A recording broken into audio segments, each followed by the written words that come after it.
Tu cherches un stage ou un emploi à l'étranger? Moi et mon équipe de 10 personnes, nous pouvons éclaircir ton projet. Je m'appelle Brice, j'ai 26 ans et je suis membre fondateur du projet What a Job. Un stage à l'étranger, c'est vraiment important. Un premier pied dans le monde du voyage. C'est même trop dommage de ne pas profiter de ces opportunités. S'enrichir de choses qui vont rester avec nous. Parfois, les événements et les éléments autour de vous choisissent pour vous. Ne pas se décourager dans les recherches. Plus capitaliser sur l'endroit et la boîte qui vous plaît. J'ai plusieurs expériences à l'étranger, dont un stage en université à Shanghai, en Chine, un stage en entreprise en Angleterre, puis un contrat local à Prague et à Malte. Aujourd'hui, dans cette vidéo, je te parle de What a Call. Comment va se dérouler le What a Call? Pendant une dizaine de minutes, nous allons faire connaissance, tu vas savoir qui on est et nous allons apprendre à te connaître. Puis, avec l'équipe, nous avons préparé 6 piliers qui, pour nous, vont te permettre de décrocher ou cela va booster ta recherche de stage ou d'emploi à l'étranger. Dans ce premier pilier, nous allons étudier les réseaux sociaux quand on est à l'étranger. Il est important de se faire voir pour décrocher une opportunité, mettre les bons mots-clés dans sa recherche de stage ou d'emploi, que ce soit les dates, le lieu, le domaine du stage, mais également d'autres éléments que nous allons voir ensemble. Pour conclure, nous allons voir le pilier numéro 6, le bon compromis. Chez What a Job, nous avons travaillé dans des grandes entreprises, des corporates,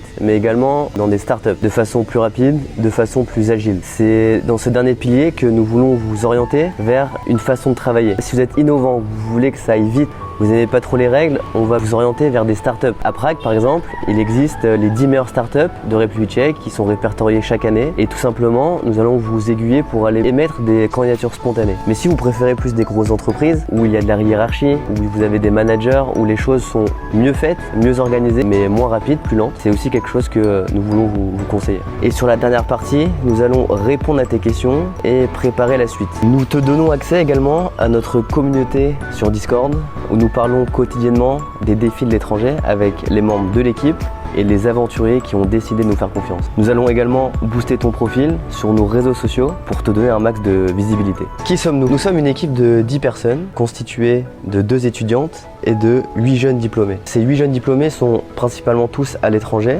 Si je prends l'exemple d'Alan, il est à Singapour en VIE. Antoine, il était récemment en VIE à Madrid. Caroline a beaucoup d'expérience au Togo. Charlie est membre de la French Tech, mais également Project Manager à Prague. Donc il a un gros réseau sur place. Nous avons Léo, qui est actuellement en Suède à Stockholm. Et avec cette équipe, nous sommes capables, avec plusieurs expériences, de t'aiguiller dans ton projet. Tu peux retrouver le What a Call sur notre site internet. Le lien se trouve sur le LinkedIn de What a Job, mais également sur mon LinkedIn, également sur mon Instagram et sur l'Instagram de What a Job. Je finirai sur quelques mots. Pour moi, l'étranger, c'est quelque chose d'unique. Il y a vraiment eu un avant et un après. Je pense que ça vient d'avant, ma mère qui a vécu jusqu'à 18 ans à l'étranger. Et je pense qu'aujourd'hui, le message qu'on veut vous faire passer avec l'équipe, c'est que aller à l'étranger, vous allez grandir, vous allez apprendre et ensuite vous allez transmettre. Et c'est exactement notre façon de penser. J'ai mis 29 heures. Quoi qu'il arrive, il y a des choses qui se passent. Une notion de nécessité en plus de l'envie. Peut-être qu'on est un peu crédule que le monde dans lequel on vit, on pense que c'est le bon de tout. Sont face aux mêmes problèmes mais qui les voient d'une façon complètement différente. C'est hyper enrichissant personnellement, professionnellement. Flexibilité, adaptabilité et ouverture d'esprit.